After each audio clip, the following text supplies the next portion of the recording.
Now let's move across the pond and talk about Europe. Let's get to your top 5 teams in EU. Number 5. Number 5 could be the 5th seeded team in Europe or the 40th seeded team in Europe, because that's just how Europe is these days. Anybody who tries to rank these teams, they make their lives miserable for a couple of hours, because outside of BDS, Blokes, Giants, Vitality, and a couple of others, who do you pick? No, Dignitas. I don't know what happened to Dignitas, but they're not on that list. So I went with Fadeaway. And Fadeaway is a team that, it's funny. People say like, oh, it's the Veloce play style. Well, actually, it turns out it's apparently the Freaky play style, which is, that not reactionary. I think that's the wrong way to characterize how Fadeaway play Rocket League. It's more so let the other team make mistakes, trap the ball, and then punish on counterattacks. The consistency with which they are successful with this, I've said for multiple seasons with Freaky that he can't keep getting away with it, but he keeps getting away with it. And I look at the other teams in Europe along this line, and you can make an argument one way or the other, but Fadeaway's name keeps coming back up for a team that's consistently taking matches off of every team below them. And so it's hard for me to pick against them for this spot. They're a pretty solid team. Like I look at Fadeaway, and that's a team you can't sleep on at any point, because the second you get lax against them on the pitch, they somehow find a way to get the ball into your net.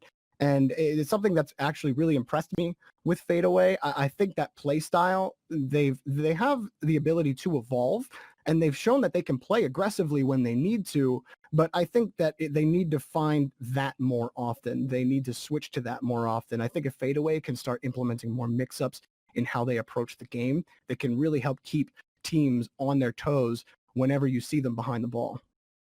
So that's a very interesting pick, right? Yeah. I don't think, especially people that pay more attention to the grid than anything else, having Fadeaway in the top 5 is a very, very interesting pick. So yeah, I know that Fadeaway would be a bit controversial because Guild isn't on the list, or even Barca, but I haven't seen enough out of Guild or Barca. They've been too inconsistent for my taste to have them in the 5 spot, but I think they certainly contend for it. That's why I went with Fadeaway, because I feel like Fadeaway has been the more consistent out of those 3 teams. Would you say that, and not to be too much of a spoiler here, there are definitely some top tier organizations that are not in your top 5. So yeah. Would you say that this is more because Fadeaway is overtly impressive, or is it because these other teams, like you mentioned, the teams that you mentioned, like Dignitas, Barcelona, even Team Liquid, etc., that they are not impressing enough? Or both? Not impressing enough, maybe. It's like, it feels like they hang on in a lot of games, especially against top teams. Like they're hanging on. Okay, they forced a game 4. Okay, they forced game 5, but then they either can't close it out against top teams, or it's still a struggle to end up coming away the victor in those games. But I also think that it's tough for top orgs to make it into this list right now in Europe for 2 reasons. And I see it as Europe went through a phase where all of their top talent got spread out. And whether it was them going to join their own, start their own teams, or join another pre-existing one with players that don't have as much RLCS experience, Europe spread out their talent. And that's part of the reason why the inconsistency quote has been the way it is. And that's also why you see teams like Team BDS come up and make a huge splash. These are European players who have been knocking at the door for a long time. And people tuned in to the European scene know all of these players' names. And so it's less of a surprise, a little less of a surprise to them that these up-and-coming teams are doing so well. But it's still a surprise to watch incumbents fall as far as they have in Europe. Yeah, like you said, that 5 to 8 positioning is going to be very interesting to keep an eye on, because we could do power rankings with many different people. Even if you were to come on every week and give us a top 5, that number 5 position could change every single week. Just Yeah. based on, you know what I mean? It's so tight between 4 or 5 or even 6 teams really battling for that number 5 position. But 1 through 4, maybe a little bit more certain, at least in terms of which teams are involved. Now let's get to the ordering. Who do you have at number 4? So number 4, I'll say this on the top 3, 4, or 2, 3, and 4 were really hard for me to decide. But the 4th spot, I'm gonna go with Top Blokes. So Top Blokes have gone recently. They've posted a lot of great results, and they've been one of those up and coming teams that have started to slowly post better and better results against really tough teams. They still struggle sometimes against your Giants, your BDS, your Renault Vitalities, but they're also winning these matches. They're trading a lot more. This is one of those teams where that expectation is on me now. Like, I think that they are a top 4 team in Europe. They've certainly played like it for the last couple of weeks.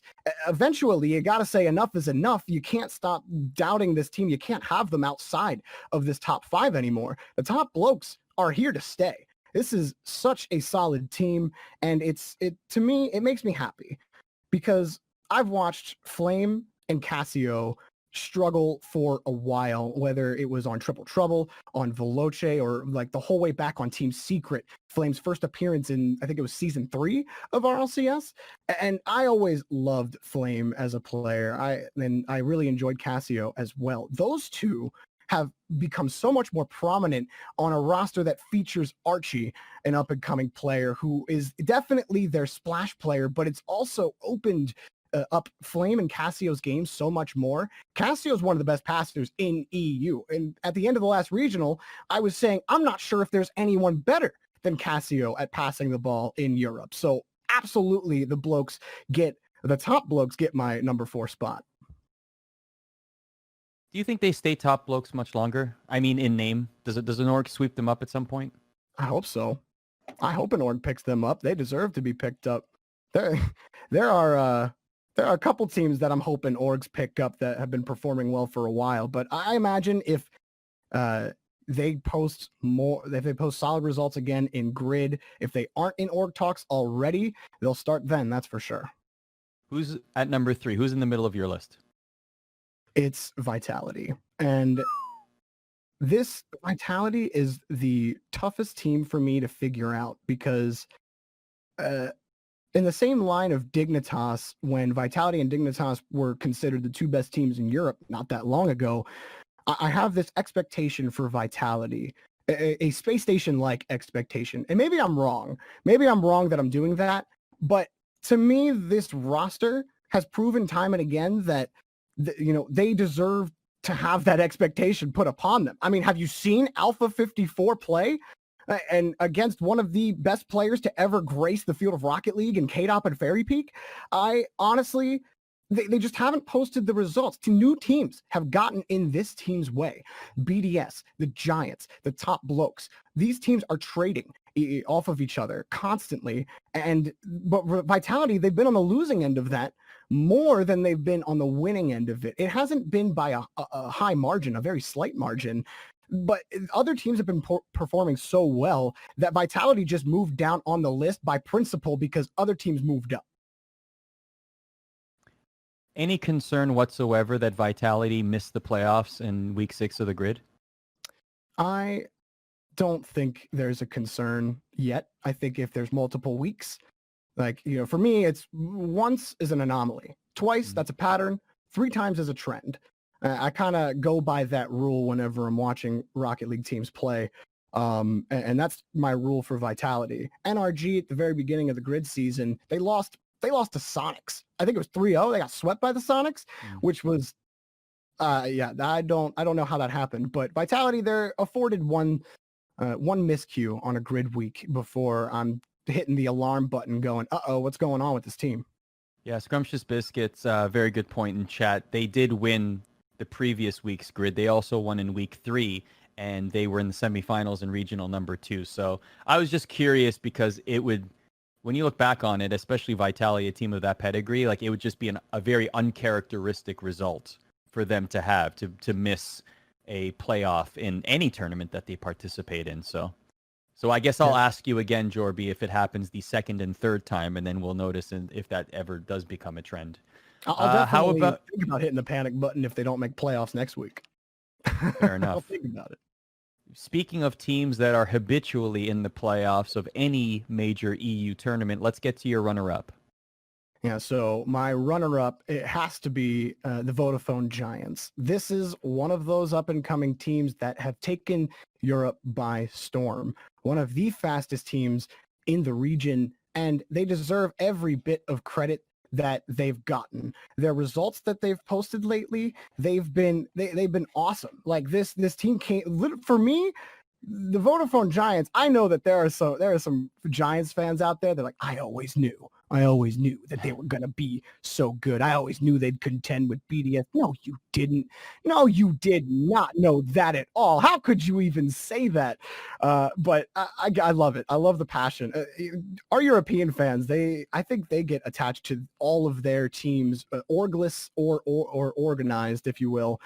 No matter what, they just seem to be so passionate about it. But Zamway, Tox, and Stake, like Stake especially, has been impressive to me. And I know a lot of the spotlight has more so been on Tox and Zamway, but Stake has kind of been the player that does a lot of the, not cleanup, but a lot of the dirty work. Sometimes he scores, but most of the time you see Zamway or Tox behind that goal scoring mechanism of the Giants. And they play a very, dare I say it, North American style of play where they're aggressive, they're in your face, they're going to challenge you in the attacking third, they're going to dominate you in midfield, and they're going to force you to try to find a gap against their fast pace. And not a lot of teams have been able to do it. The only teams that can are those who can match them in speed. And there's only one other team who can consistently do that, Art. And that possibly might be the team that we talk about next. Yeah. I do want to bring up the fact that Giants also missed out on the playoffs in week 6, but I have a feeling that your response to that is exactly what you said about Vitality. Yeah, it's pretty much the same thing. And that's Europe, baby. You can't take any one tournament and be like, oh, I guess this team sucks now, because Europe will always surprise you the next week with that team recovering. So they're always keeping you on your toes. They're like, what do you mean European power rankings? Everybody's powerful. You can't pick. Everybody is ranked number 1 at some point in the season. Everybody's powerful. Nobody's powerful. They're all powerful. They came in second in the second regional as well. So not too much concern about missing out on the grid week 6, but let's no longer focus on teams that missed the playoffs in week 6 and talk about a team that did very well in the grid week 6. Your number 1 team in the power rankings in EU this week is? The number 1 team is the 2-time back-to-back regional champions and your grid winner of the last week. That is none other than Team BDS. This team, there's no other way to say it. As far as RLCS is concerned, they came out of absolutely nowhere. To go in the first regional and to win it, not just get better. It's like, yeah, they were in the rival series and people were like, BDS could definitely contend. It's still so mightily impressive that they went and smacked everybody in the first regional, consistently placed well in the playoffs during the grid, and then went and won the whole regional again. I was like, they really did it again? And their biggest tests, Vitality and the Giants, they were not enough to take this giant down. Like, I want to see BDS versus Space Station so badly. This team is so good. I love watching them play.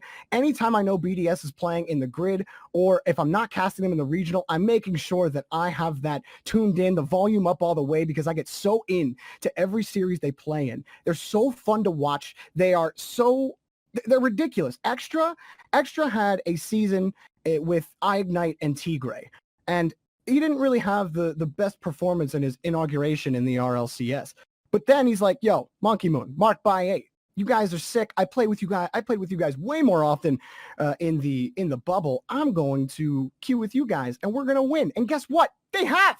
Extra is ridiculous. Monkey Moon is ridiculous. And Mark by 8 never loses challenges. So I can't say that any team is better, because no team has won more than they have this season. They look ridiculous. Mark by 8 seems to be like every time I watch him play, I'm like, how did he do that? He seems to be in the right positions all the time. Like he's just incredible, and it seems to be getting better every week. Yeah, it impresses me so much to watch these new players constantly make that happen. But I think, some pros have talked about this too, Arda, where some top teams or teams that were in European RLCS, they got lax or complacent and maybe didn't put in as much work as a lot of these previously bubble teams were putting in. And now we see this clash of play styles happening where some teams are adapting, but other teams have completely fallen off and don't seem to have an answer for what's not working on their teams anymore. All these new rosters have come up and completely shaken up the formula for how to be successful in Europe. There's so much new talent developing, and it's the most exciting time to be an up-and-coming player in Rocket League. If you're a bubble player or if you're skirting the edges of being competitive, you're playing with a team, there's literally no better time in Rocket League history than right now to make a name for yourself. And that's what so many players are doing. It's Mark by 8 is the picture perfect example of that.